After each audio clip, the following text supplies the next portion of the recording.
Le 16 avril 1937 paraissait dans l'Action française la critique de François Vineuil consacrée au film Police mondaine. À noter que quelques jours après, le 24 avril, il faisait également un petit écho sur ce même film dans Je suis partout. Texte intégral. 4 cinémas, qui sont parmi les plus sympathiques de Paris, projettent à la fois ce film. Je crains que cette brillante sortie ne révèle surtout plus rapidement les faiblesses de ce petit film qui apparaît comme un travail d'amateur assez peu doué. Le titre confesse suffisamment les intentions raccrocheuses des auteurs, messieurs Michel Bernheim et Christian Champoran. On a eu l'occasion de le répéter ici une douzaine de fois depuis l'automne, le cinéma français ne connaît plus d'autre pâture que les histoires les plus plates et les plus mornes de filles et de souteneurs.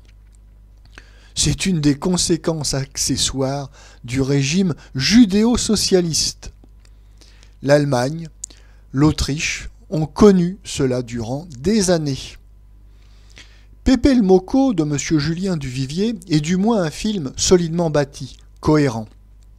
Police mondaine n'est qu'un de ces bavardages journalistiques que l'on trouve dans la presse du soir, d'une syntaxe enfantine, remplie de fautes d'orthographe et de misérables lieux communs. Police mondaine est consacrée aux gangsters parisiens de la drogue. Pour donner plus de poids au scénario, on a mobilisé un détective chargé de fournir des documents vécus. On imagine très aisément de quelle façon les auteurs ont procédé. On leur a raconté le combat de 2 bandes rivales dans le cimetière de Thiais, où ils cachaient leur cargaison de cocaïne, cependant que des trains passent sur le remblai. Ils se sont dit « Cela va faire des images extraordinaires !» Mais une image n'a jamais fait un film. Il y a sans doute dans Police mondaine plus d'anecdotes, plus de crimes et d'intrigues qu'il n'en faudrait pour nourrir 3 films de gangsters américains. Mais tous ces matériaux restent épars. Les auteurs ont peut-être cru faire du cinéma en accolant des petits morceaux de scènes disparates. Ils ont simplement mis encore plus de désordre dans un scénario qui n'a jamais dû être très bien ficelé. Il n'y a aucune logique interne, aucun fil, une absence complète de crescendo.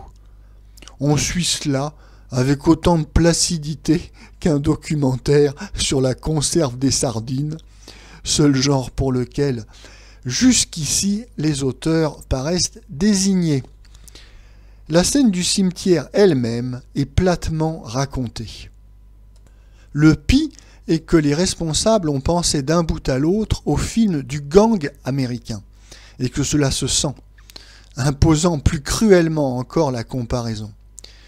Monsieur Charles Vanel, pour le rôle du chef de bande, n'a rien trouvé de plus neuf à adopter que la lèvre tombante et l'œil gauche perpétuellement fermé. Monsieur Jean-Louis Barrault sous-entend encore beaucoup trop de littérature dans son personnage de petite crapule précocement cynique. 2 mauvais points en une semaine, c'est beaucoup pour un comédien qui n'en est encore qu'à ses premiers pas. Au même programme, on peut voir un documentaire de notre confrère Manu, intitulé Maroc, jeunesse de la France, d'un esprit réconfortant, bien composé et accompagné, ce qui est encore plus rare, d'un texte un peu trop littéraire en quelques endroits, mais intelligent.